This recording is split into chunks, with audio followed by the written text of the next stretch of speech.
Welcome to the ESSROC Arena. It is Game 5 of this Round 1 playoff series against the Wellignton Dukes and Pickering Panthers. And Wellignton has a bit of an uphill battle tonight. They have lost their last 2 games. Now on Wednesday, Pickering came out on top with a 3-2 overtime win, thanks in part to Jacob Roach.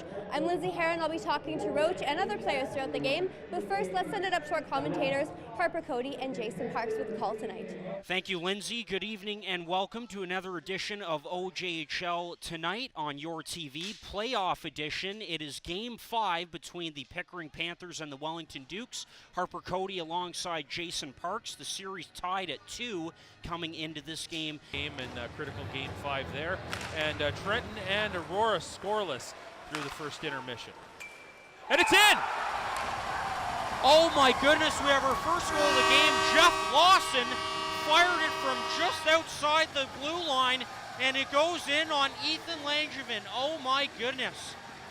We were checking the scores. Yeah. We were trying to figure out, well, okay, well, the play will start, and we'll have to get a replay on that. Yeah, I had just looked up, and I saw Langevin drop to his, or certainly go to his glove to try and deflect it or do something with it. We're going to get a good look at it here. And I just, Lawson from center ice, Langevin reaches up his hand. Okay, so it was farther out than I thought. Koulias gets it up for Tegan Katsumi. Here comes Hughes. Hughes, beautiful move around Carlisle. Low shot, and he scores! A highlight reel goal by Andrew Hughes. Ties it up at 1, just like that. What a goal by Andrew Hughes. A beautiful move around Declan Carlisle and goes low underneath the right pad of Jonah Capriotti to tie it at 1.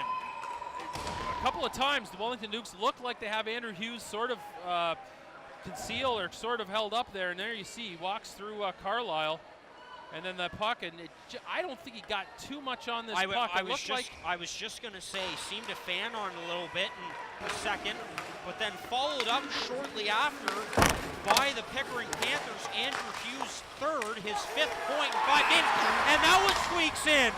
There seems to be a hole in Ethan Langevin's glove right now, and the Wellignton Dukes would serve well to sort of exploit it. That's another one that's bounced in and out of Ethan Langevin's glove and into the net. And it's Jeff Lawson once again.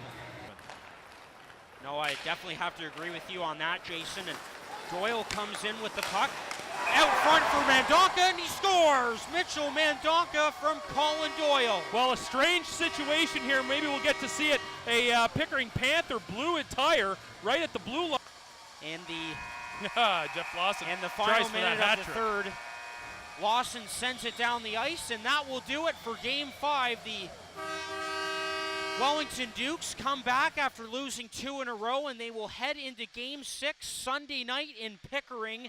7:30 puck drop, and they will look to close out this first round series. They now take